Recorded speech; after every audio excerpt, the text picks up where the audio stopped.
uppercut, leave you laid out on the floor. Try to duck and roll, hit and miss, now you counting stars. Should've practiced more, should've hit the mask, get out that more. Claim that you're the best.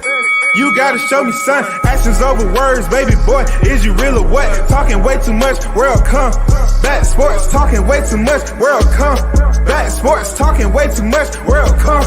Back sports,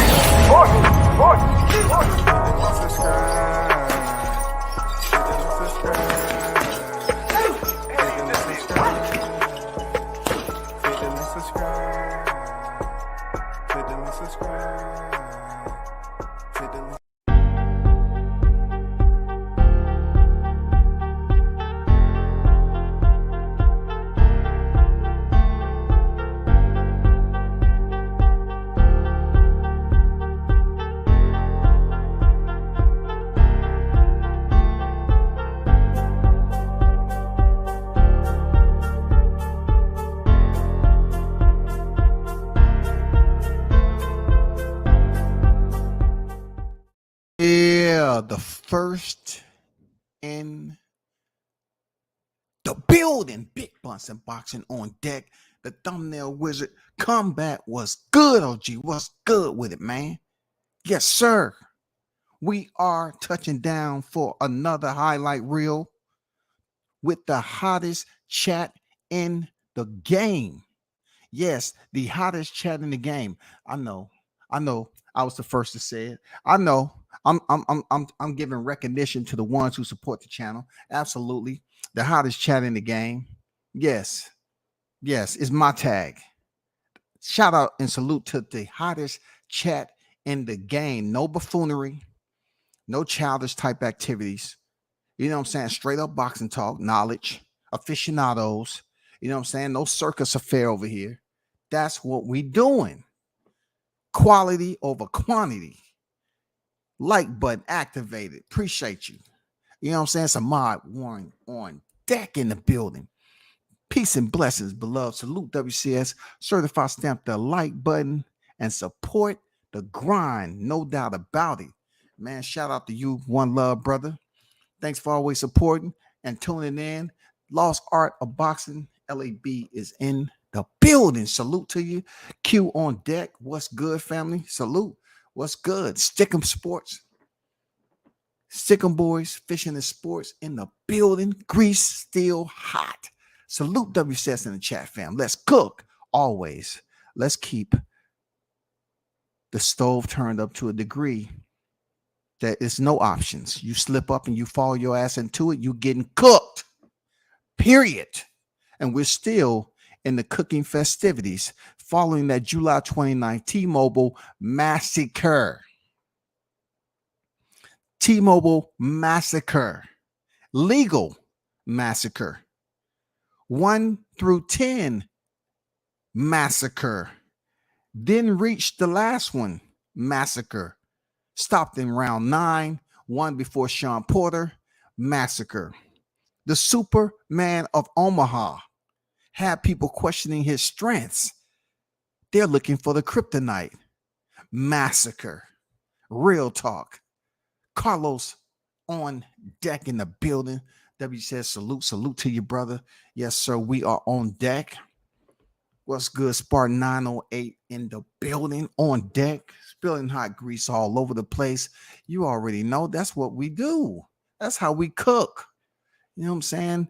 Innocent bystanders that's here peeking through and that grease touch them, they get burned because they wasn't willing to be a part of the hottest chat in the game, man. Come on, man. That's the hottest chat in the game. Is here on Monday through Sundays. You know what I'm saying? Monday through Sundays. You already know. Shout out to True Media Today USA Boxing Coach Malachi on deck. What's good with it, Coach? How you feeling? So let's get down to this because I have another live to go to in a couple of hours. So therefore, I wanted to highlight some things early on. First of all, we know we have a fight coming up, and I just want to go back in time just a little bit so people can understand what my direction is. You know what I'm saying? We're talking about the coordinates. the coordinates. We need to know Jermell Charlo. He needs to understand what we just finished watching in the T-Mobile massacre, period. So being that we know Jermell Charlo is next up, pictures are being released of him shredded. He's locked in. You know what I'm saying? He's confined behind those walls. I like it. I like him being in shape. You know what I'm saying? Already. You know what I'm saying? Like, he's locked in, y'all. He's going in there to face the biggest challenge of his life. Life. The biggest channel of his life. But I had to remind Jermell Charlo, who's taking L's right now. I had to remind him that he's not about to make history. Jermell Charlo is about to be a part of the Tombstone Academy. He too is up next. Absolutely. Why? Because I'm going to throw him in the graveyard with the aerosexuals. Tombstone Academy. Yes, sir.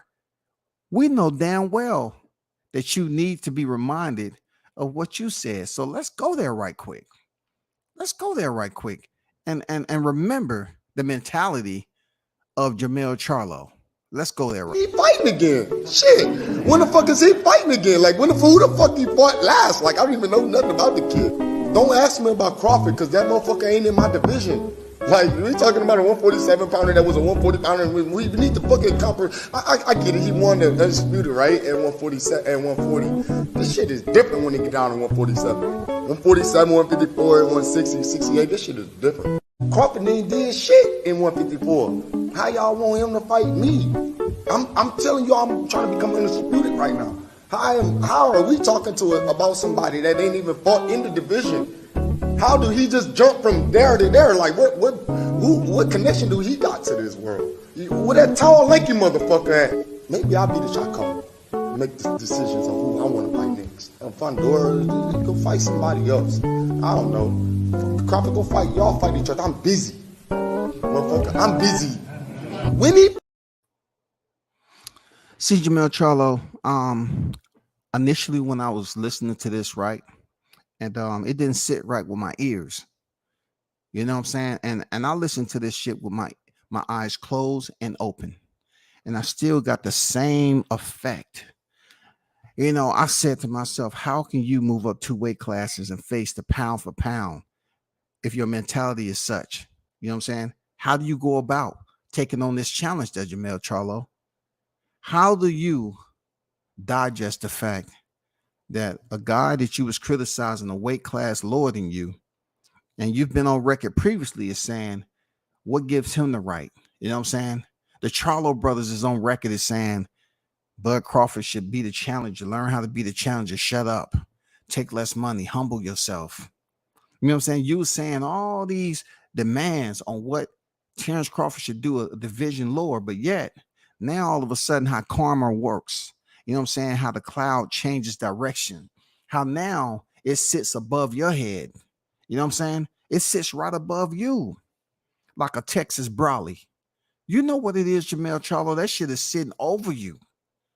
It's hanging out because Texas is already reeling from the defeat, the demise, destruction, the desecration of Errol Spence on July 29th.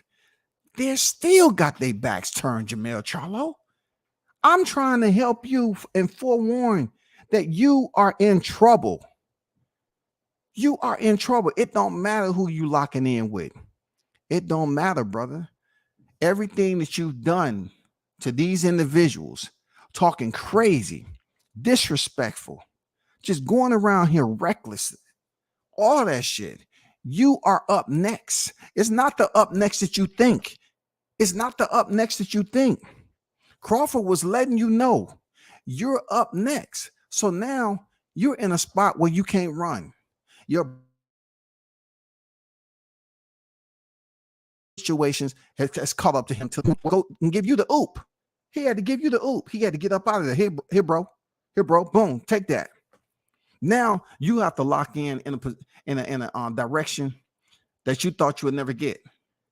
Because I do have the audio when you were saying that why can't Canelo just come down to 158? That's what you said, 158. You said 158 was good. Canelo said, why do I have to do that? Why? Canelo has been high as 175. He's fought Dimitri Bivol. You know what I'm saying? He fought Dimitri Bivol in a losing effort. The same Dimitri Bivol who went in there and almost stopped Gilberto Ramirez. I'm looking at the strength of Dimitri Bivol and saying to myself, he put on a hell of a performance in there with Canelo Alvarez. Very strong. I'm talking about high-level boxing science. Very educated. High punch output. You know, very astute on how to send off his boxing combinations. And with all that said, right, he wasn't able to stop Canelo Alvarez. He wasn't able, and he had a motor. Dimitri Bivol has a motor. For you, the Jermell Charlo, you've been known to go in there and headhunt. You want to think that you're going in here to fight the Mexican monster, the first.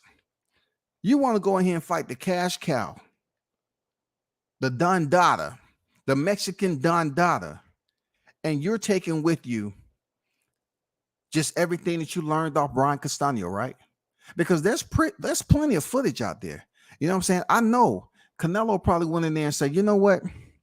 Let me dance around a little bit. Let me look okay. You know what I'm saying? Let me give off some false pheromones as if I'm not the best that I could be coming off surgery. You know what I'm saying? Canelo was playing, in my opinion, some mind games. He wanted to look extremely, undervalued, lethargic, act like he was a shell of himself. He wasn't up to par because he knew that he was going to eat well coming up there, Charlo. You know what I mean by eat well? I'm talking about those sacrificial Texas lambs. You know what I'm saying? How all them goddamn lambs is from Texas? I thought y'all deal with beef over there. I thought y'all deal strictly with beef. Now we got some Texas lamb on the slab. How do you believe with your mentality, not giving credit, just being, extremely garrulous for the wrong reasons, talking nonsense all the time, being a repetitious trash talker, disrespectful, you know what I'm saying? Not believing that you should apologize for shit. How do you believe at this point in time that you're going to build yourself up to go in there and fight Canelo at 168? I don't see it, brother. I don't see it. I'm not rooting against you, but I'm not rooting for you either. You know what I'm saying, that Jermell Charlo? I'm not rooting against you, nor am I rooting for you. I'm just going to sit back and watch the next massacre play out. Because it's very good content, man. I'm getting so used to this shit. You know what I'm saying? Hollywood called me up and said, hey, we see you doing content on some very, gruesome, gory type stuff. Make sure you pass us, get with us so we can have that meeting. And we're going to create this little movie. You know what I'm saying? It's going to be more on the horror side. So I'm waiting for you. I already got enough photos and footage of your stablemate Spence. I'm just waiting for his co-star, Jermell Charlo. I'm waiting for you, the co-star, Jermell Charlo. It's your turn. It's your turn, Jermell Charlo. That's what I want to see. I want to see you next. You're up. Mr. Busy, throw your head to the front like you Shaniqua back in the day when I was growing up. Shaniqua, I'm busy. Shaniqua, can you meet me at the bus stop? Like I'm busy. I'm busy. Shaniqua, why are you doing your hair like that? I can pretty much understand you just talk. You know what I'm saying? You don't have to do all that. I'm busy. I'm busy. But guess what, Jermell Charlo? You're going to have to be busy for 12 rounds, brother. You're going to have to be busy for 12 rounds. And goddamn it, you better be real busy. You better get busy. You know what I'm saying? You said you was busy with 1 or 2 Z's in that motherfucker, 3, 4, 5. You know what I'm saying? You busy and you cocking your head like that. We are very happy as boxing fans. We're very happy because out of Omaha, Nebraska, we was able to witness that firsthand of that thrashing. But me, I was looking at it like I'm extremely happy that, you know, finally we seen the truth come out about Errol Spence. We finally seen the truth, right? I was extremely happy. I was enjoying that fish, gourmet fish, y'all. Gourmet, the premium fish. Real talk. I was getting above myself. You know what I'm saying? I was spending so much money on fish. You know, I had to be told, I had to call my accountant. You know what I'm saying? I say, don't be alarmed at the amount of withdrawals that's coming out my account. It's just strictly on fish. And my accountant said, hey, nigga, you better slow your ass down. You getting too involved in this shit. You already purchased the pay-per-view, right? I say, yeah. Okay, then. You going up here getting some high-priced fish, nigga. Like, what's wrong with you? You're gonna end up getting some type of poison. Let the fight play out Saturday, and then talk your shit. Don't go in there and do that shit, man. Why you got me for? I said, you're right. I should stop that. You're right. So being that my CFO advised me to chill with the deductions because I was visiting every fish wharf that was around here, restaurant, all that. I wanted to taste the best. And I said to myself, why overindulge? There's one more to go. There's one more hot grease moment that we need to cook this. He too is in the stable with the big fish. He too has always been in the shadow of the big fish. So guess what? WCS said he's a fish too. Yeah, you've been in there with Diddy James. You a fish too. You always been in Errol Spence shadow. That's why you so mad all the time. You act like nobody's recognizing you. Yeah, we recognize you. Of course, you had on red. You know what I'm saying? You had on red so you can be seen. You know what I'm saying? But the good thing about this is that there's already a video that's out from TMZ that's showing the ass kissing male Charlo already at work. And hold up for a second. Let me bless your eyes, your pupils, and your lashes. You understand me? Let me gather this video right quick, please. Please. Because I want you all to see this.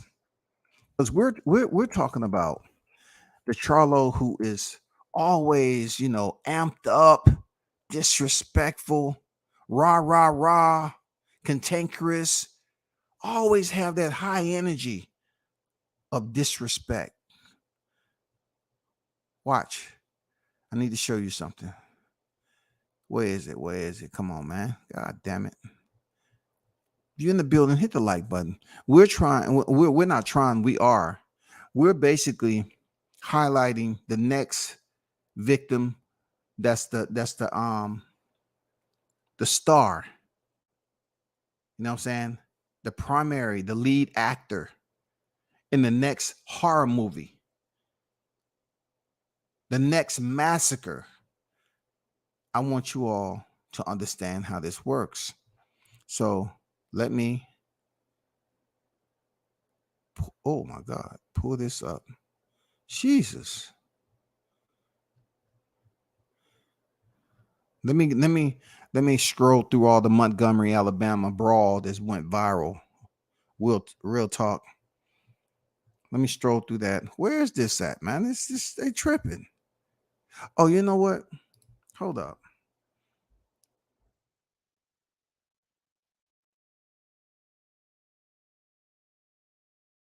I want y'all to hear this. Y'all have to hear this. Hold up. Where is it? Hold up.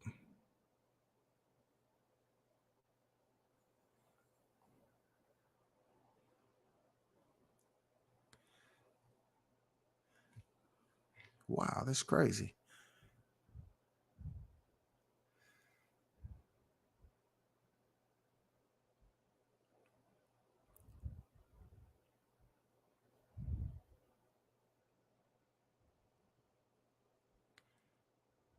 Okay, listen to this audio, y'all.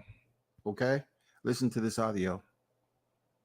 Now, this is Jermell Charlo, Mr. Big Mouth, who's next in line to participate in the sequel, part 2 of the world-class furniture store massacre.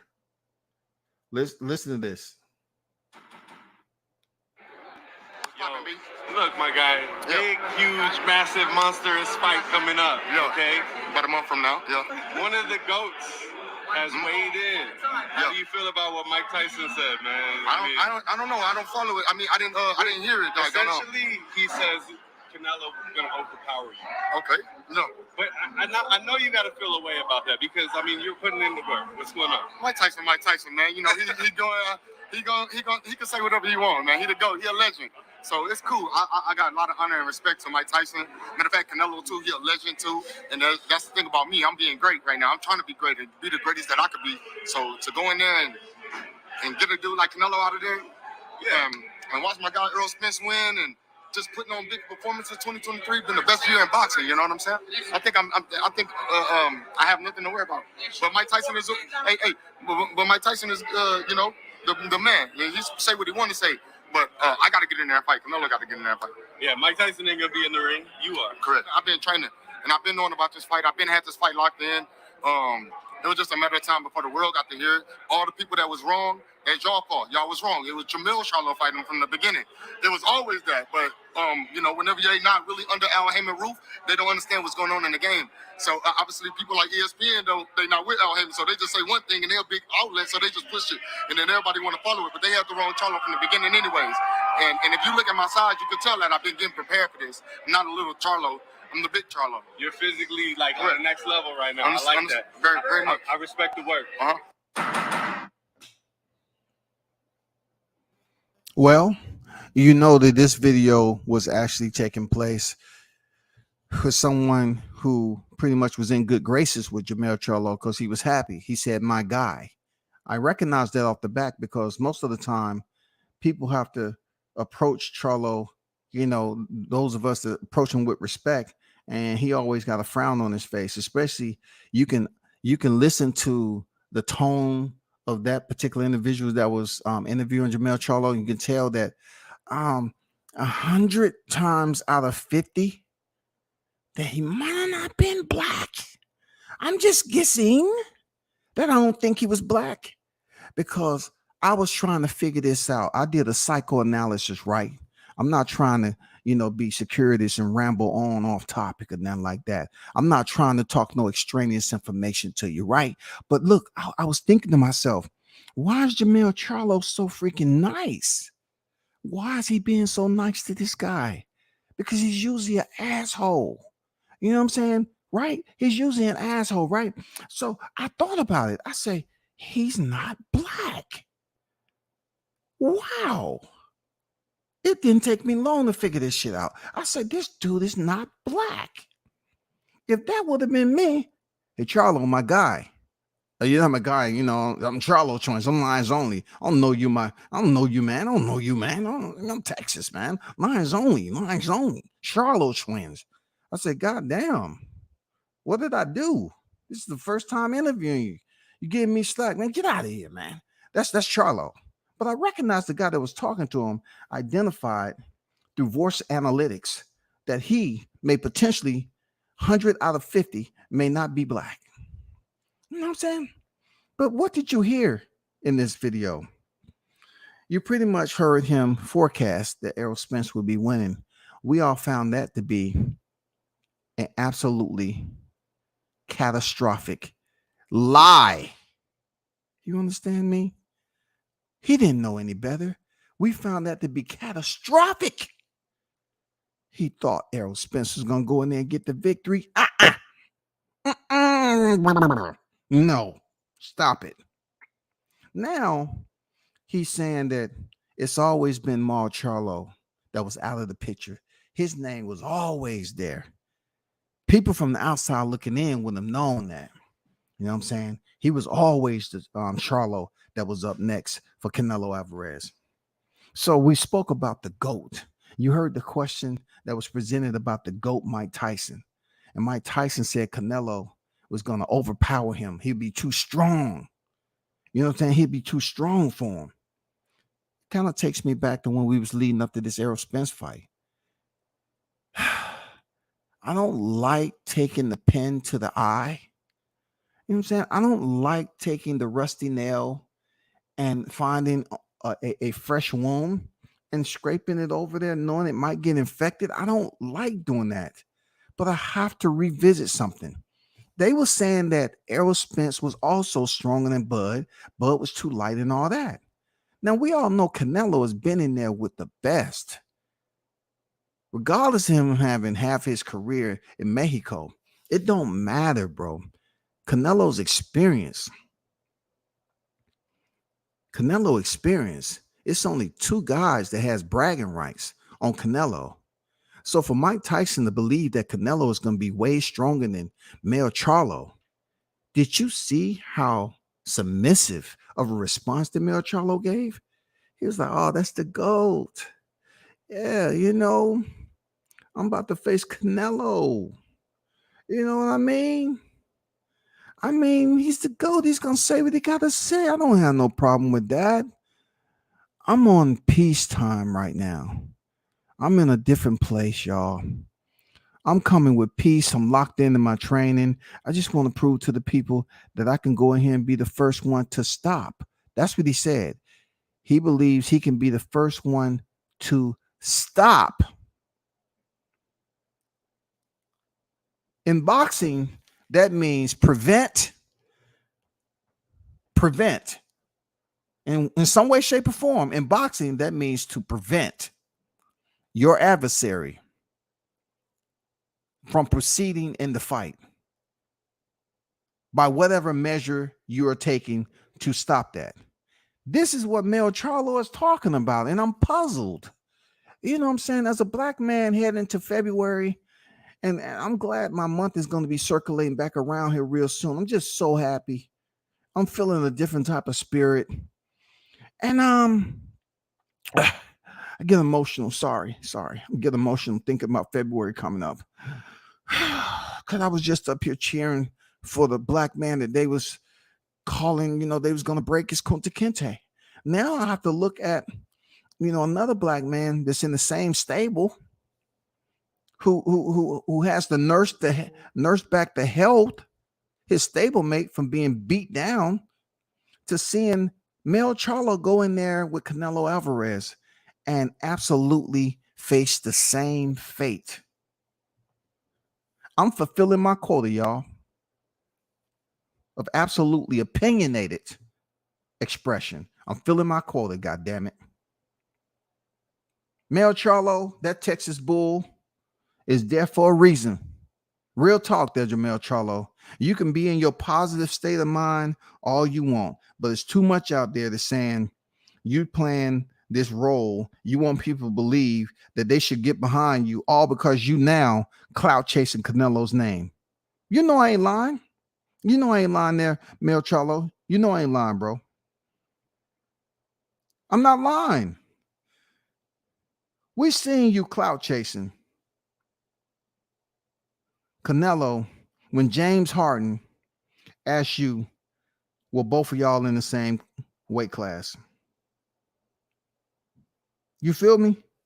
Like James Harden was unaware, because what he was witnessing was the simple visual, just a simple visual of, here we go. We got a nigga talking shit. I mean, like we're not talking about a basketball court. We're talking about he's fighting an undisputed fight, which James Harden thought it was important for him to be in attendance, because him and some of his other colleagues in basketball said, let's get together and go to Vegas and see this fight, right? So therefore, he felt that Terence Crawford is dominating the fight, but why is he talking trash to you? You know what I'm saying? Why is he talking trash to you, though? So James Harden unknowingly asked him, are y'all in the same division? And that's when Jermell Charlo showed us how much of a clout chaser he truly is. He said, I'm about to fight Canelo. Wow. Now it's all about Canelo. He is the super welterweight undisputed champion. And this man once again showed that he is a clout chaser. He's a big mouth clout chaser because he sat up there and said, I'm facing Canelo. I don't know what the fuck he talking about. I did this already. He told a gullible, casual boxing fan of James Harden that he has already accomplished undisputed, as to say that Terence Crawford has not. You know what I'm saying? You ever heard of that saying? They say the ultimate test of a man is not where he stands in the moment of confident convenience, but where he stands at times of challenge and controversy. I think the ultimate test of a man is not to, show a person that he can be a bold-faced liar, you know what I'm saying, right to your face. You know what I'm saying? To show some type of dignity and respect. That's the ultimate test, not to be a bold-faced liar. You know what I'm saying? Like, goddamn, be honest, bro. Be honest that you was the default. That's why you had to clarify in the video that it was always you and not your brother. No, it was your brother. It was your brother. So you're a bold-faced liar. You know what I'm saying? I don't know why you feel that you have to be that way.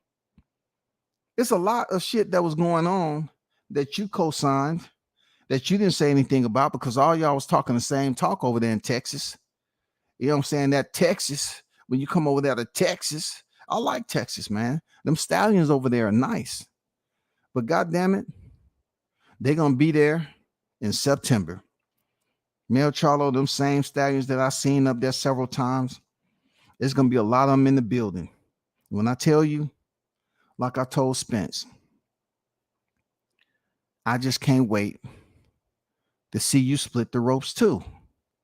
It's been a long time coming when you was disrespecting Jarrett Hurd, who I consider one of the nicest boxers in the sport. Seriously, I met the guy in person. One of the nicest dudes you can meet as a boxer. And you was disrespecting the shit out that dude. And then one of my colleagues, I was told that, you know what I'm saying? He pretty much returned your wallet and you was just going off like he wasn't shit. You was talking down on him. Like he was garbage, like he was a peon, bro. It's just too much info out there that I've heard and seen on you for me to support you heading into this fight. I've heard you and your brother mention, that if you're not a Charlo, you're pretty much broke. Y'all broke niggas. I think that was the radiation that I felt. I had to go to the doctor and get checked out. I say, am I okay? The Charlos, they was talking about being broke, and I felt some type of way. I got a little dizzy. Am I okay? Can you check me out, please? I had to get checked out because I said, let me do once again. CFO, you there? What's my account balance, please? I have just enough so I won't be. So when I put in my pen, it won't say insufficient. I got just enough, right? So can I withdraw $5? Or that's not the lowest. Can I? You say I have a total of $7.08. So Charlo is right. God damn. I think that's the one time that I can say Charlo was right. I didn't understand I can withdraw a minimum. I had to have a minimum. And I was like at 780-ish, 81, $7. I apologize if I said 700. $7.81. I tried to just withdraw $5, put some gas in the patch. You know what I'm saying? So he might have been right in that perspective. I'm just trying to be fair here. I'm trying to be fair because I do have Jermell Charlo in a cemetery. I do put him with his own headstone come next month. Yes, I do, Charlo. I don't think you have it in you. You know why I don't think you have it in you? Because your brother Jermall Charlo was always talking some sucker shit when people was putting David Benavidez for the topic of the conversation. They was trying to get that man. That's your brother. Y'all both have the same DNA. You ain't Big Charlo. If your brother came out first, and then when you came out, you had lumps on you, that means he beat you out the womb. You ain't Big Charlo. Your brother is. You know what I'm saying? Your brother was walking way before you were, probably 2 years before you were. You know what I'm saying?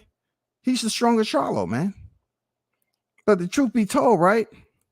I'm thinking to myself, Your brother gave so many excuses about David Benavidez over and over again.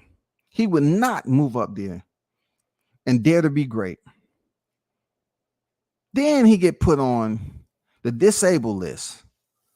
He takes a leave of absence, and somehow, some way through the PBC red tape, that the president of WBC says, we're not at the present time going to strip Jermall Charlo of his title because the check is cleared, and therefore he's going to remain the WBC champion. Now y'all know WCS have to take you back a little bit, right? So when Mauricio Suleiman, made that statement, I once again reflected upon my history of the YTC and being absolutely nosy. And I remember when Mauricio Suleiman came out with this belt when the Charlo brothers had a pay-per-view on the same night. We know the Charlo brothers are not really pay-per-view stars. We know that, right? But Mauricio Suleiman came out with this belt that pretty much explains the negative type of energy the Charlo brothers give off towards their own kind. Because Mauricio came out with the freedom belt, y'all. The freedom belt. Oh, woo, you talking about Kunta Kinte vibes? I was like, the Django all over again. I said, excuse me, can I ride the horse in? I really don't want to be the one getting chewed up by the dogs. Can I please ride in on the horse? First, I need to get me some fresh threads, please, for the scene.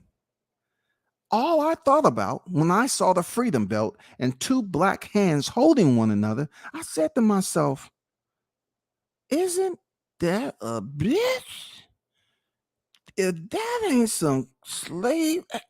And I said to myself, no, Mauricio didn't know any better. Why would the Charlos accept a belt like that? But hearing them talk to their own people, I think the Charlos may have thought that they were the one riding the horse. They might have been the original lead actors in the Django. I don't know. I just can't put my finger on it. But I look, every time I hear them or see them in the moment, they disrespecting black people. Real talk, they just disrespecting black people. And I thought about Mauricio Suleiman giving them that freedom belt. And I said, wow, what a belt of all belts, represent any type of Black History Month I ever been a part of. Just why this live stream got me upbeat, knowing that February will be around here soon enough, and I get to enjoy my 28 motherfucking days. And look, what's going to make it even better, y'all, is knowing that I was able to witness the destruction of Errol Spence, Derek James, and Jermell Charlo, all in a single calendar year, y'all. I cannot make this up. This man has accepted a freedom belt with two black hands holding on to one another, like to say, brother, I got you. I got you. I'm going to raise you up off this cliff. Now, if I get face to face with you, you're not somebody who I like. I'm going to slowly remove those fingers from the grip and you will fall to your death. Okay? Now, I'm going to ask you some questions about my box rec. No, brother, just pull me up, Mel. Pull me up. Don't know. I was going to start off with the box rec. That's too easy. No, can you tell me what size rims I have on my Lamborghini? What size rims? And tell me what type of tires do I have on there? Because you broke niggas wouldn't know that. Now, if you're a broke nigga to know that, I'm going to pull you up immediately. What size tires I got? What size rims? Now you got those two questions right. Now I'm gonna ask you one more question. This is going to be it for all the marbles. How many miles have I traveled on those same tires? I don't know that. I told you I gotta let you go. That's Jermell Charlo, y'all. Jermell Charlo released the grip and let the brother fall, man. It's so many times I done seen him and his brother just acting reckless, man. So how am I as a black man supposed to support this dude heading in there with Canelo? Because you know the Mexicans, they're going to be all behind Canelo Alvarez. How do I not shown hardly any love to other people, bro? He just sitting up here trying to be all professional now because Mike Tyson said that Canelo's going to be too strong. Don't believe that bullshit he talking about. Don't believe the facade, bro. We see enough of that on the YTC. Simply that, a facade. Don't believe the facade, y'all. He's a very unscrupulous person. He will switch personalities on you quicker than you can think. You know the Charlos, they goddamn cock the head to the left and both of them start talking the shit. You know what I'm saying? But now I like it. I like that you have to step up in a position where you was criticizing Crawford for. Crawford was trying and daring to be great, not just from going in there and performing the way he did against Spence, but he was daring to be great by saying, after I go in here and beat Spence, I want to face Jermell Charlo. It was extremely lucid, was it not? He made it perfectly clear. Perfectly clear. He wanted Jermell Charlo. And while he was destroying and dismantling the former unified champion, the former, underline that 2 times. No, matter of fact, give me another 3. No, give me another one 4. Matter of fact, give me 3 more underlines. 1, 2, 3. No, I'm not satisfied. Give me 5 more. 1, 2, 3, 4, 5. Okay, I'm satisfied. When he was dismantling Errol Spence, he said he wanted Jermell Charlo. That's what he said. But Charlo, prior to, he never gave the man, one of his boxing luminaries, any credit for trying to take a risk. If y'all was here and y'all listen to what I said, I always said 2 Charlos and a Spence was all chasing Canelo Alvarez. I said, we really want to make a mark as black fighters, right? The black fighters should put themselves in a position to be the fighter that's in pursuit. I always put it out there that way, right? So in this particular case, we have 2 Charlos and a Spence chasing Canelo. Then you have Bud. He's not chasing Canelo. He's pretty much putting it out there that he want to fight Jermell Charlo, who ended up being the super welterweight undisputed champion. But Mel always shot it down like it was nothing. He didn't know who he was. And, depending on where he was at, he don't know the guy. He tried to play it off like he didn't exist. Now you're placed in the same position that Terence Crawford was trying to go with you. You're in a position that's even tougher. See, Bud Crawford was moving up 1 division. You have to move up 2 divisions, something that you never even thought about. Your mindset wasn't even there, Mel. You know why? Because you was talking about, can Canelo come down to 158 to fight you? Your mindset was never right off the back to say, I'm ready and willing to go up here and put everything I got into this. I want to face Canelo at his division. You didn't give me that Dimitri Bivol vibes. Dimitri Bivol said, I'll go down to 168 and fight you. I'm comfortable at 175. This is my division, but I'll go down to 168. And Canelo digressed. But due to the wrangling, the corralling of some sacrificial sheep, once again, at first, it was your brother, because you told us in the video, you said it was always you and not your brother. But when the initial list came out last year in 2022, your brother Maul was the first one on the hit list. And then second to that was a fighter that we believe that we was going to see him facing Crawford, but PBC was absolutely trying to line him up to face Canelo for the money. So that is just another thread to sew up and debunk what was going on in 2022 when Crawford got up and walked away to BOK Prime. I cannot make this story up. I cannot. It's not sci-fi. It's real life. It's real life. I'm serious. It's real life. So now, Jermell Charlo is about to undertake a 12-round excursion where he has to prove that he's not going to fail. The positive outlet to this is that Jermell Charlo can lose this fight and still be champion at super welterweight division. That is the gift that is wrapped. And Merry Christmas to you. Jermell Charlo lose this, it will be another strike on his boxing rec, but yet he'll still be able to pretty much have some type of saving grace or FICO at the super welterweight division due to his ownership and possession of those titles. Now, of course, his FICO will drop just a little bit.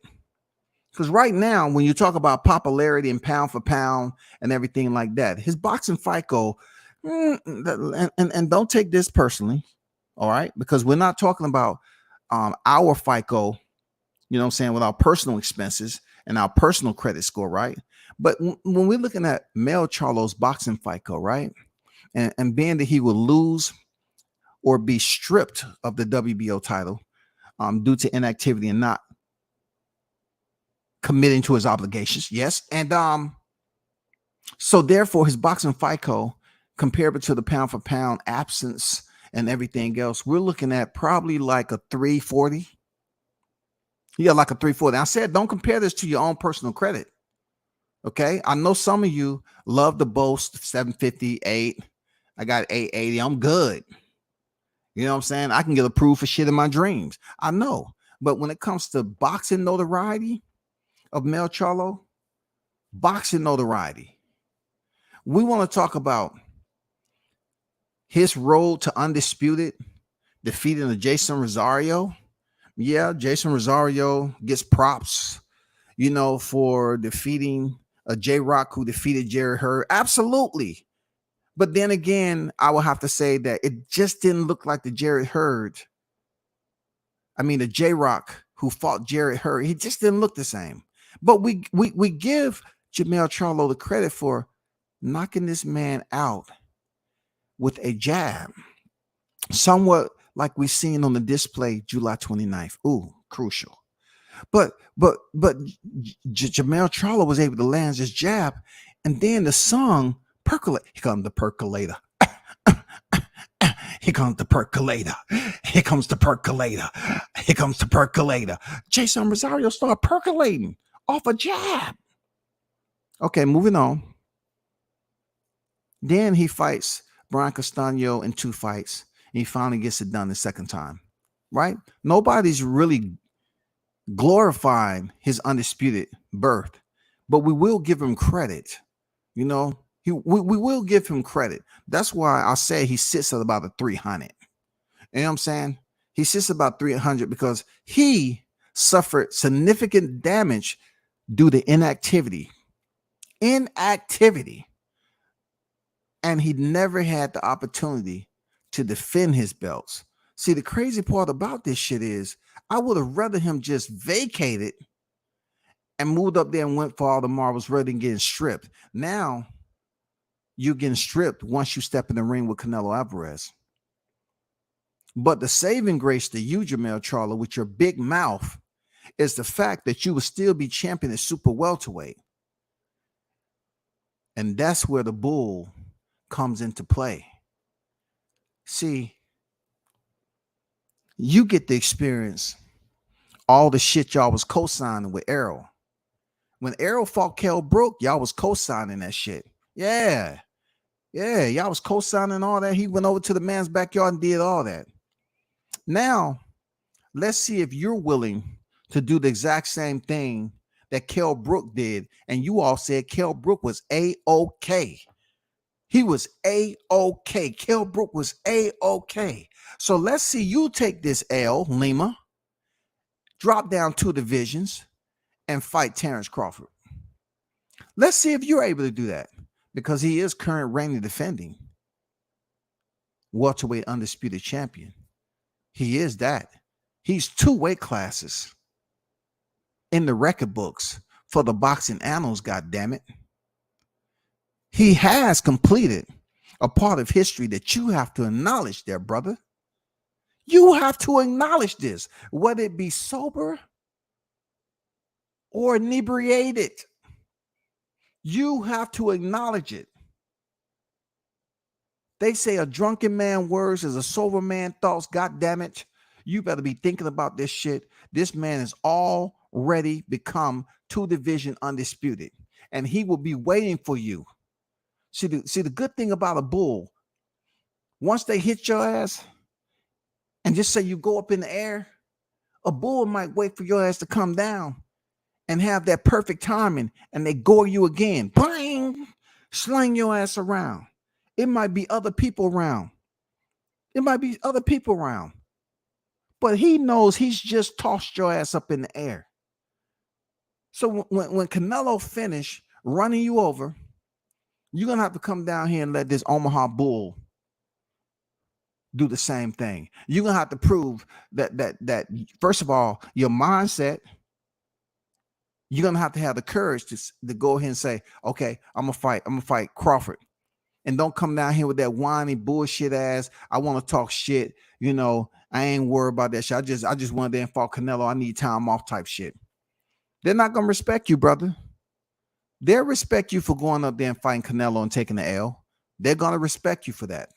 But if you come down 2 weight divisions and you don't fight Crawford, because you know that it's not going to be any different than the first time that bull ran you over 168. It's not going to be any different, bro. You know Crawford's going to be a tough fight, just like Canelo's going to be a tough fight. They're different type of fighters, skill-wise. But you are the current undisputed champion 154. You need to give us that fight. And also the good thing about it, Jermell, I consider you, since you're a stablemate of Errol Spence, I consider the glory to all be the same. Watching you get demolished, thinking about all the times you disrespected your own people and how nice you are to the other complexion. Oh man, you are extremely nice. You are the most polite, easygoing, real talk. Now I know you was trying to get, a little spicy with Tim Tszyu, because you feel that you have to be disrespectful just to get yourself up to the fight. But you've been disrespectful so many times, bro. A person like me is just waiting.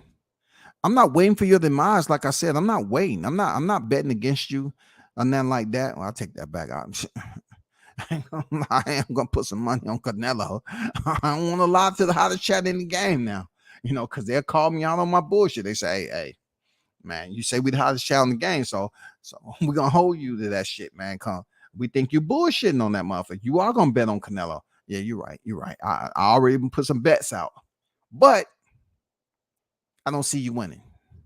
Let me get to the chat. Shout out to Dr. Paul on deck, man. A little for the keeping them lights on, brother. I appreciate you, doctor.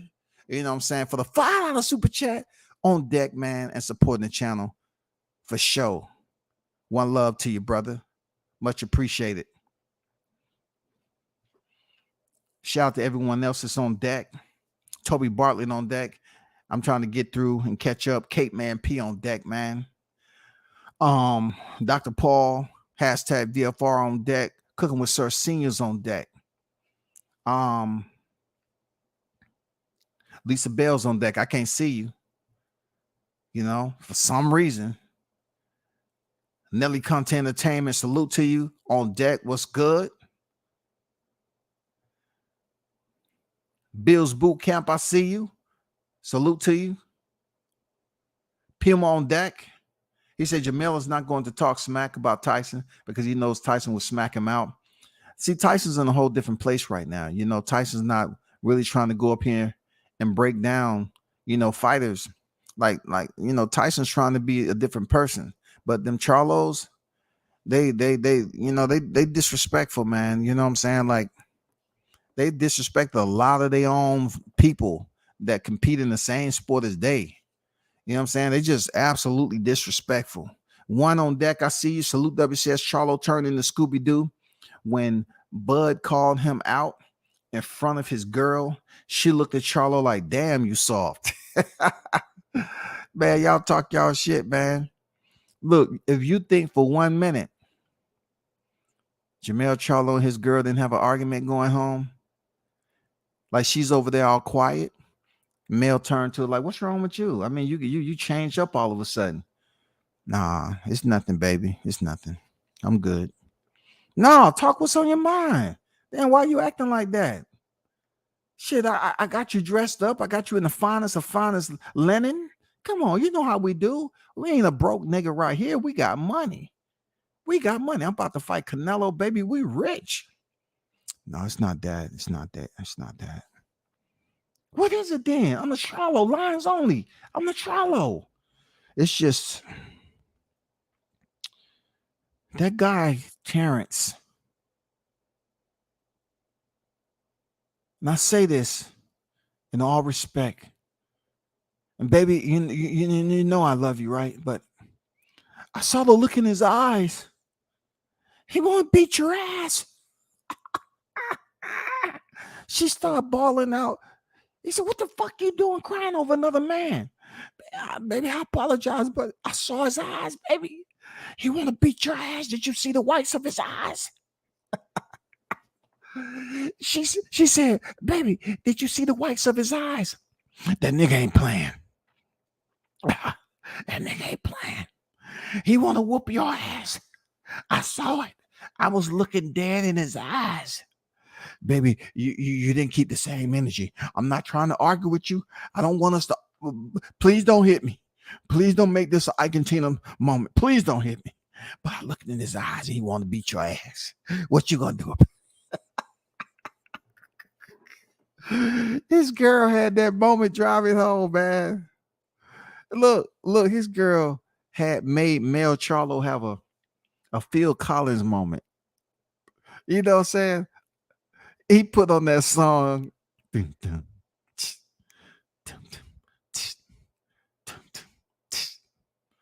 I can feel it coming in the air all night. Man, they tell you not to have fun on this shit, man. God damn, why can I not have fun? Why I can? God damn, I can't have fun in the dirt. He put on Phil Collins, dog. He had to put on some Phil Collins like this was Miami Vice. His girl broke him down and said, baby, I looked in his eyes. The nigga ain't playing. Man, God damn. I'm serious, man. She was there. That's the worst thing you can do is be capping in front of your girl, man. You know what I'm saying? You up there capping to James Harden, who was just an innocent bystander. He didn't know if y'all was in the same weight class or not. He's used to being on the court. You used to being in the ring.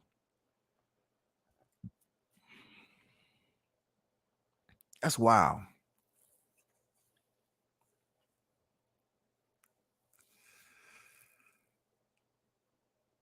That's crazy, man. I wonder if Tim Tszyu and the WBO will listen to this excuse. He was supposed to be injured for the Tim Tszyu fight that the WBO had locked in. He also said as well, he's been training for months. Hey, that's what I'm talking about, Toby. That's why they pay you the big bucks, man. That's what I'm talking about. Facts in the chat. You feel me? That's a solid point. That's a solid point. You know what I'm saying? That is a solid point that you just made. They did lock that fight in for the WBO. He did mention he'd been training because it was never Jermall Charlo. He's been known about this. So that's a solid MFing point. Definitely facts in the chat. Solid point. Like that.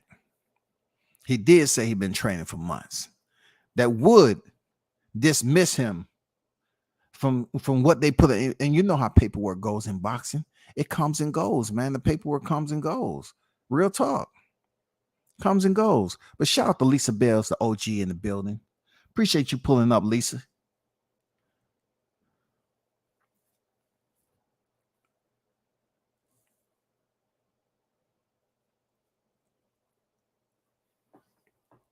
Hope everything work out for you, doctor. I know you were sick and all that, man. You know what I'm saying? We're getting all older age, man. Them sickness come, them illness come up quick. Well, you know, blessings to you, man, to pull up out of there. You know what I'm saying? To get well. Not just a speedy recovery, but a stable recovery. You know what I'm saying? Sometimes people talk before they think. And maybe that's what happened to Mel, or maybe he doesn't give a damn. Kate Man P, what's good? I want y'all to hear another video.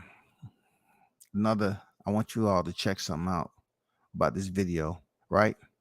Because this all ties into everything that's been going on with people being deceived. You know what I'm saying? Don Vaughn on deck. I see you. Salute WCS in the chat. I'm late to the cookout. Yeah, man. We just talking about that mouthpiece, Jermell Charlo, and how he's messed up by signing the contract. When Bomac put that out about Errol Spence, he say he never should have signed the contract. He messed up. You know, he never should have signed the contract. With Mel Charlo, people not, you know, going to take in consideration that this man, on how he was downplaying and criticizing Crawford for trying to take risks, but now he's taking the biggest risk of his boxing career. This is tough. This is one of the biggest challenges he's ever faced. And yeah, the pictures are coming out. You know what I'm saying? He's looking in shape and all that. Okay, aesthetically good. You getting in shape. You know, they're gonna put muscle on you just enough for you to go up there. And from what I hear, they're gonna work on speed. You know what I'm saying? They're going to work on speed. Speed, condition. But it's easier said than done, because, you know, when Canelo keep on walking you down and you getting close, and he gives you that counter body shot, that kind of hook to the body, you know, he keeps on sticking you. You know, hey, I'm just curious to know how you're going to go about this. Because remember, they still had Canelo winning the first 4 rounds in the Demise Bivol fight. You know what I'm saying? I mean, I'm just saying that, Mel Charlo. I'm not trying to put no conspiracy theories up there, but they had that man winning 4 of the rounds, which he clearly didn't win. So, you know, I'm not trying to, you know, have you hold on to a slip knot. Unique Don, what's good? Hottest chat in the gang. Yes, sir. Yes, sir. Pistol Grip on deck. What's good? He said, did he accept the Crawford fight after Canelo? Absolutely not. Absolutely not. He didn't accept no freaking Crawford fight. Come on, he wouldn't do that. Look, he's not Canelo. You remember the first time Canelo Alvarez and Gennady Golovkin fought? He went in there and beat up on Chavez Jr. And right after they announced the decision, immediately Gennady came in there and they announced that next Canelo and Gennady, that they had already signed the fight. The Charlos are not like that.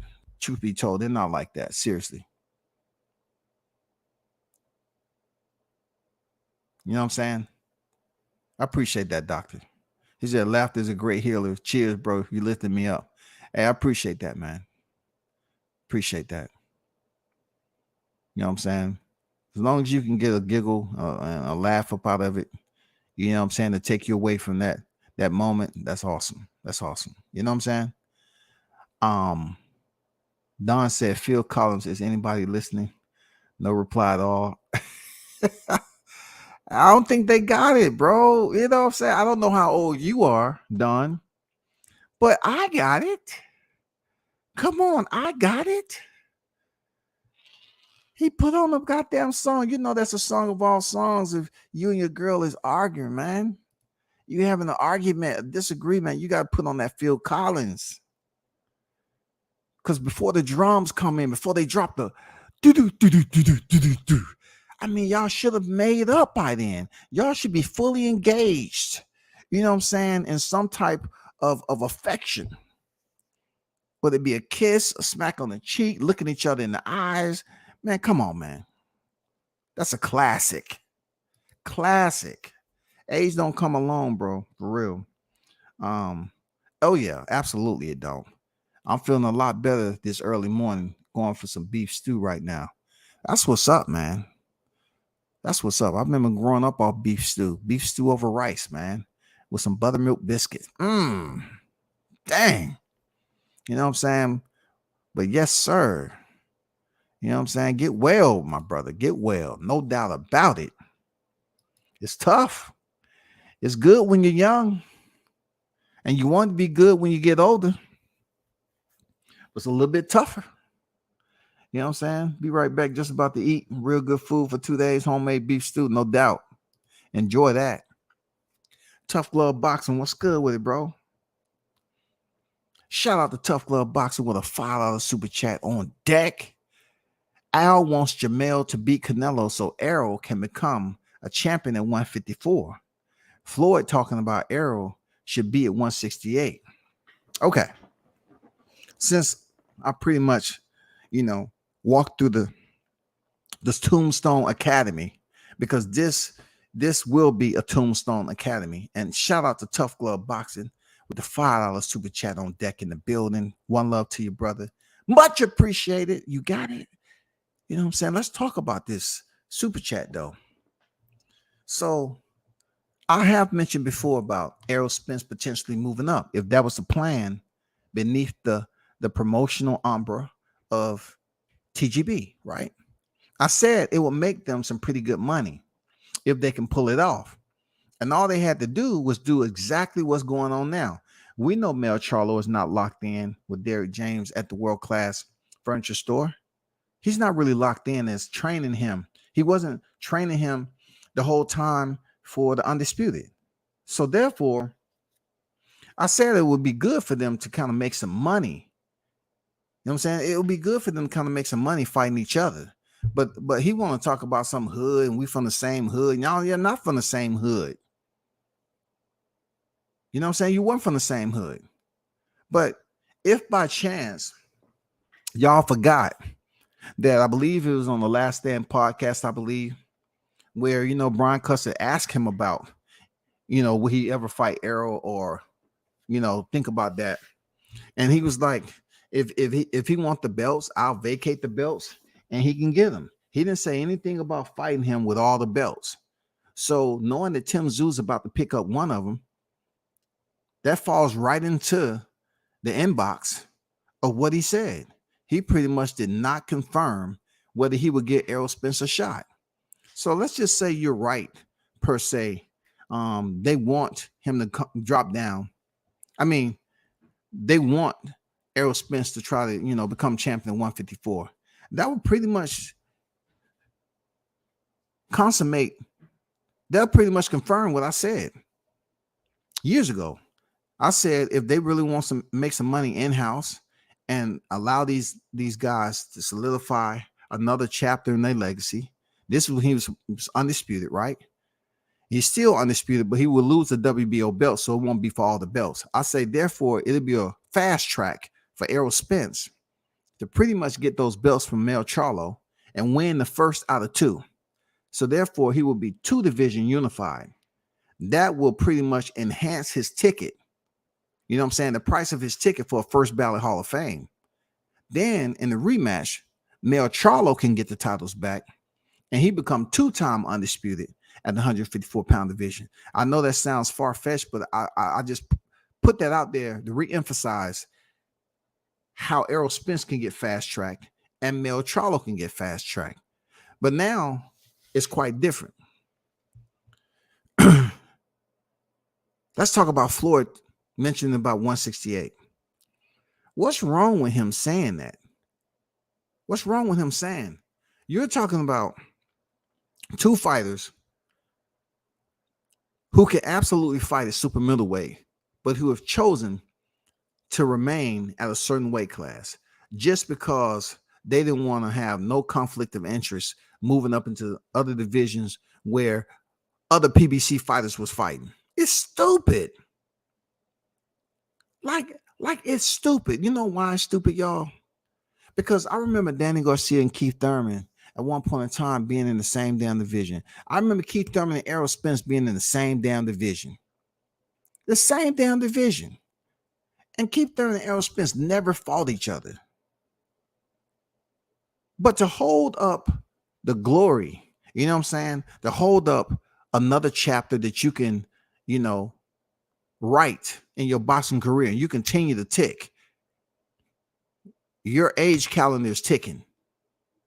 And you're saying, I don't want to go up to another division because my homie's up there. Jermell Charlo, I don't want to go up to another division because my brother there. It's not like the UFC, how Daniel Cormier said, I wasn't going to fight in the heavyweight division because my stablemate, Cain Velasquez, was fighting over there. So I wanted him to go over there so we won't never have to fight each other. So that's why he had those strenuous weight cuts to compete at 205. This is not the case. This is boxing. You have multiple sanctioning bodies. You have more than one belt. So you have all these guys, primarily brothers, who have this mentality that they don't want to go up there and conflict with one another. You know what I'm saying? Like, you always hear these brothers say, oh, yeah, we'll fight in the future. Or we'll fight up the line. We'll do this. I mean, why, though? So Floyd going to say he should fight at 168. Isn't that right around their walking weight? Have you ever seen the Charlos? I guarantee you they're up there around super middleweight, light heavyweight, you know, in between fights. We've seen pictures of Jermall Charlo. He was big. There might have been some freaking spaghetti and some homemade meatballs. You know what I'm saying? Some fettuccine. You know what I'm saying? Some scampi. But them Charlos, if Errol Spence is saying he's naturally 165, 68, then what do you think the Charlos are? Because they've been competing a weight classes above Errol Spence. So now that Errol is finally decommissioned. Yes, I said it. He's decommissioned. Once again, Errol Spence has been decommissioned from the unified title holder. Now he can move up. But Floyd Mayweather is saying, no, you're complaining about making 147. So therefore, if you feel it's been extremely rigorous on your body, 7 pounds is not enough. Go ahead and move up. I would say 60 to 68. But Floyd is looking at it this way, I think. He's looking at it with a long scope. He was saying, you're 33 years old and you need to compete in a weight that's comfortable for you to get through camp, so you don't have to cut as much weight as you did all these years. So at least give your body time to acclimate to the heavier divisions. Go in there and take some soft touches or, you know, some tune-ups, you know, and stop having this mentality that you don't need to take tune-ups. Take some tune-ups at 160, 168 and see how strong you feel, man. I don't put too much criticism on what Floyd said. Why all of a sudden would Floyd be hating on Errol just because he's saying something that no one else was saying? You know what I'm saying? He's saying something that no one else was saying. Look, if Errol's been complaining about making 147, how do we not know Floyd Mayweather isn't correct about him moving up to 68? Based off what his assessment is, don't you think he's qualified to say, hey, I think he should move up to 168? If he's been having this much problem, 7 pounds is not going to make him that much stronger. And why are you competing at just 7 pounds higher? Why? Brother, you can compete at 60. You can compete at 68. That means you have less weight to lose. That's granted you're not sitting at 205 in between fights. So I don't take too much criticism and put it on Floyd as trying to, you know, say something controversial and get attention. I don't look at it that way. I don't. Rebel, what's good, bud? 2 times undisputed, about to be 3. Man, I want to see it though. I want to see it. Debbie says, I'm a whole 47 years old, blessed with a family of youth, Omaha water. No doubt, man. That's what's up. You know what I'm saying? I remember being that age at one point in time. You know what I'm saying?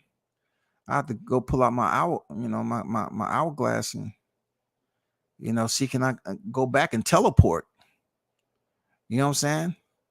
I play around with that motherfucker, flip it up and down all the time. I say, okay, come on now. Take some age off. I flip that shit in reverse. Okay, can I do it? Shit. Has the gray hair went away? Nope. I don't know what the fuck you doing. That gray hair ain't going nowhere. This hourglass ain't gonna do shit for you. Brother got 20 hourglasses up here trying to flip them bitches over at the same time. Take me back 20 years, go back. Come on, we can do it. We can do it.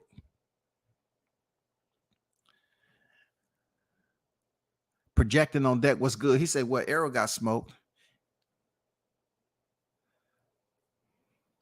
Well, Arrow got smoked. What do you mean? I don't know what you did. I'm not even going to read the second half because it don't make any sense to me.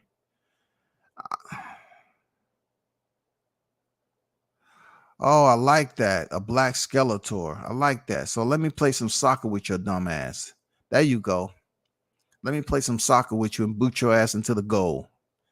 You know what I'm saying?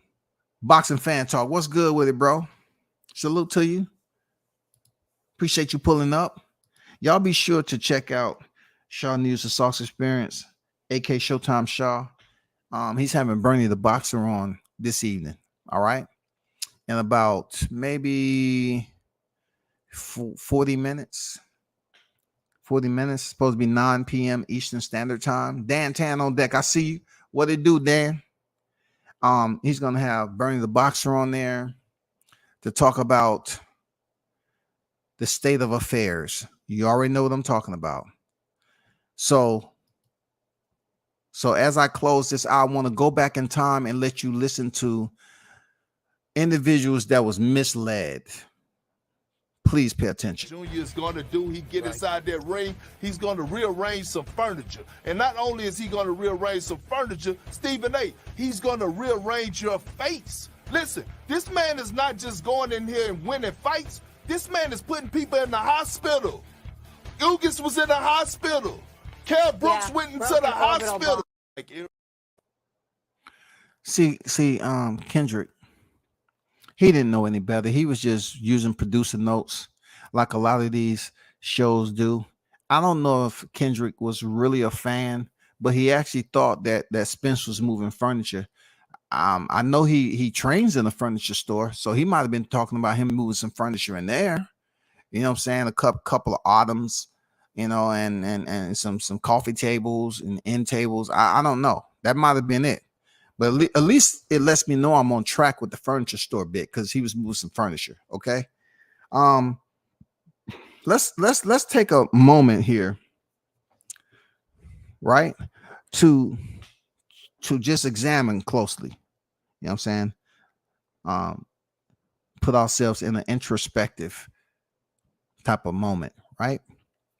I want you to take a look at an individual that didn't really take in consideration that God had put him in a position where he was able to compete on a high level as a professional fighter, right? But yet and still, he's unwilling to accept that he did not do enough to properly prepare his fighter for a pugilist like Terence Bud Crawford. And why I say that is because leading up to it, we heard all the hoopla.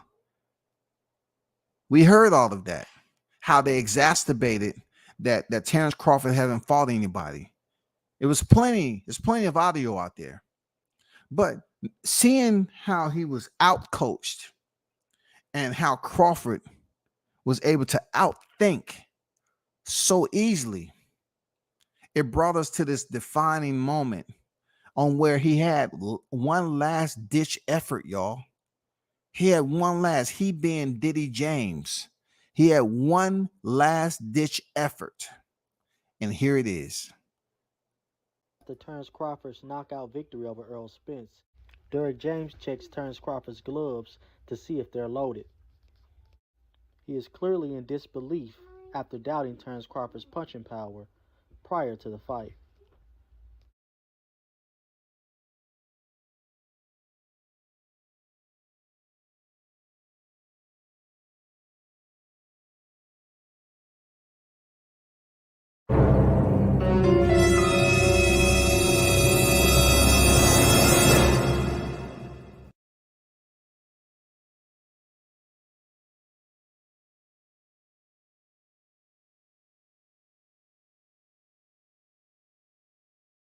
After Terence Crawford's knockout victory.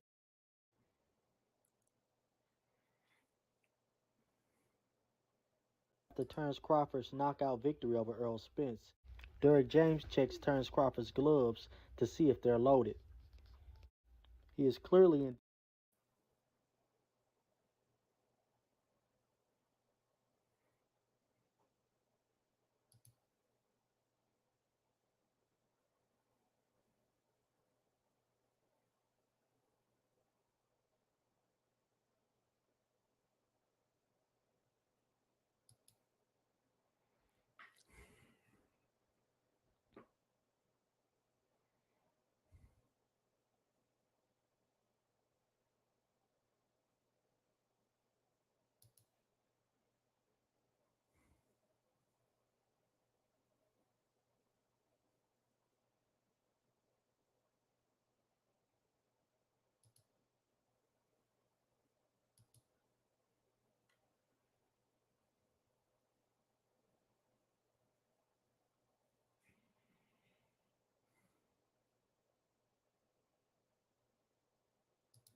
My fault. Somehow that froze up.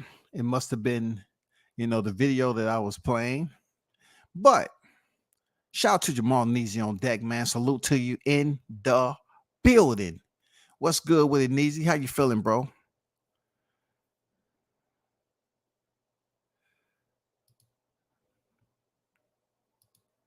Appreciate y'all putting that message. There go my Cash App. You know what I'm saying? WC Sports. For any one of you that wants to donate, I appreciate it. John Norrie's on deck. Appreciate that, Toby. Appreciate that. Tough Glove Boxing with another $5 super chat. He said, LMFAO, look at his face, fam. Hey, you know what I'm saying? That was a last ditch effort. You know what I'm saying, Neezy? Did y'all you see that? Look, I played the little joint and it froze up on me. This man was trying to feel Crawford's glove, looking at him in his eyes, not accepting the fact that he didn't prepare enough.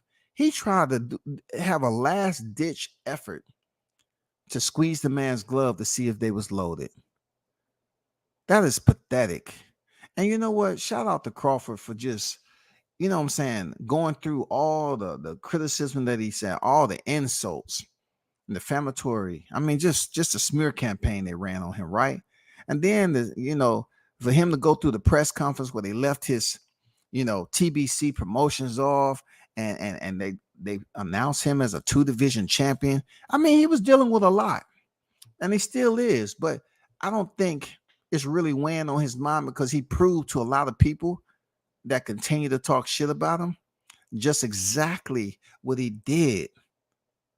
Exactly what he did July 29th. Derrick James' last-ditch effort was to feel this man's glove. Wow, man, you are absolutely a scoundrel. You are a scoundrel, bro. You thought you was going to have a Panama Lewis moment? You thought for some reason that Terence Crawford was the Black Louise Restle? That's what you thought? You thought you was going to break the bank and expose that Team Crawford no way, no how could have punched Errol Spence with that much accuracy and had his face looking like a cherry pie in the second round? You tried to feel this man gloves like that? That's crazy. That's crazy, man. You know, y'all really underestimate the shit out of Crawford, because even at the end, you did not believe that he was capable of that. But then again, WCS will let you on to something else. Errol Spence came out and said that Terence Crawford was strong. He gave him his credit. He said he's strong. He said Terence Crawford is strong, y'all. And this is why I have too much content, you know, to speak on when people was up here saying that he was going to be doing a dance that wasn't even out yet. You know what I'm saying? That it's not even close of Derrick James and Bo Mack. It's not even close, y'all. It's not even close. God damn it. They say it's not even close when it comes to coaching. Not even close. Not even close. Jesus Christ, man. I want to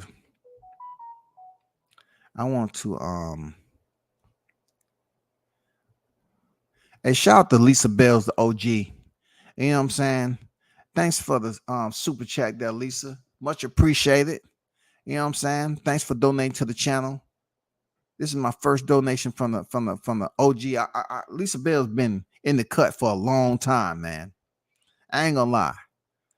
Like, she done been in the cut for a long time on these panels. Much respect. You know what I'm saying? Thanks for supporting the channel, no doubt.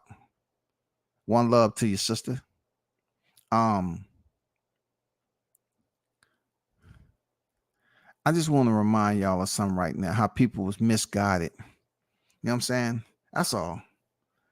That's all. I got it. If I got it, I have to use it. I gotta continue to rub it in their face. Real talk. I do.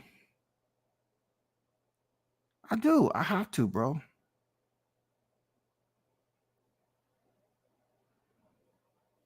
This is this one. Look, this is this one that makes all the sense in the world on how, you know, they all felt. They all felt like this guy. I have to use his voice because he basically represented a lot of these individuals. I can't stand that nigga. I can't stand Terence Crawford. Yeah. I don't like no ducking ass, fried ass dude. Now, with Terence Crawford. Yeah. I don't like no ducking nigga. I can't stand Terence Crawford. Yeah. I can't stand Terence Crawford. You get it? That's pretty much how a lot of them thought. They couldn't stand the man. Imagine having that much built up animosity towards a person that you really don't have no personal relationship with in history, to say you can't stand them. Like, damn. Like, you was really, you know, looking at this fight, paying attention to this fight, and you know, because you couldn't stand the dude.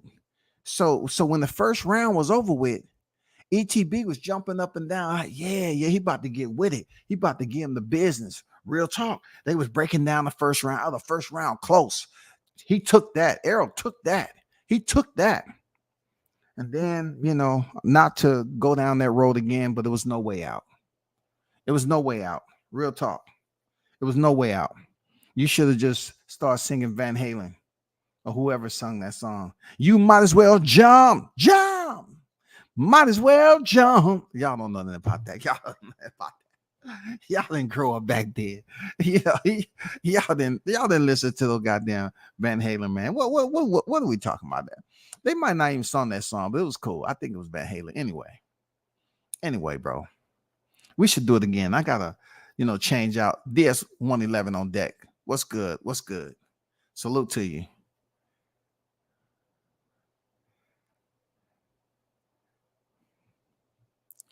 But big shout out to the hottest chat in the game. You know what I'm saying? That's what we are. You know what I'm saying? That's what you are to me, the hottest chat in the game. Educated boxing aficionados. You know what I'm saying? Quality over quantity any day of the week with WCS. You know what I'm saying? You know, big salute to y'all for showing up and supporting the channel. Salute to the ones who donated to the channel. You know, real talk. quality over quantity. Real talk. And we should do this again. Y'all hit the like button on your way out.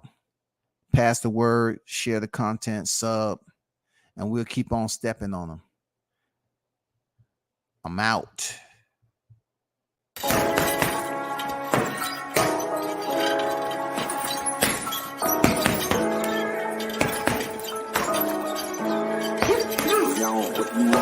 Left jab, uppercut, leave you laid out on the floor. Try to duck and roll, hit and miss. Now you counting stars, should've practiced more. Should've hit the mask, get out there more. Claim that you're the best.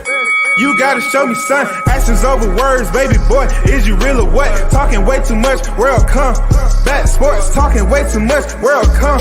Back sports, talking way too much, world come. Back sports.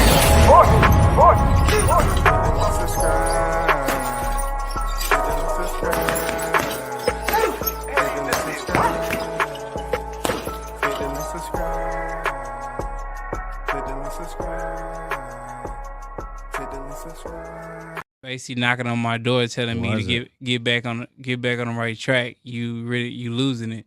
So I just felt like, that was my warning, and I took heed to it, and I think it. If you choose to swim and see this particular shark next to the water, you're good to go. Don't worry about anything. It's harmless. It doesn't like water like all the other sharks. Go tell it on the mountain, over the right and on the jaw. Go tell it on the mountain, for everyone will see. Fucking slow for you, alright? You get a chance, counter that fucking jab over the fucking top. Sometimes turn that jab into a hook, alright? You don't have nothing left. You can stay on the inside, catch and counter.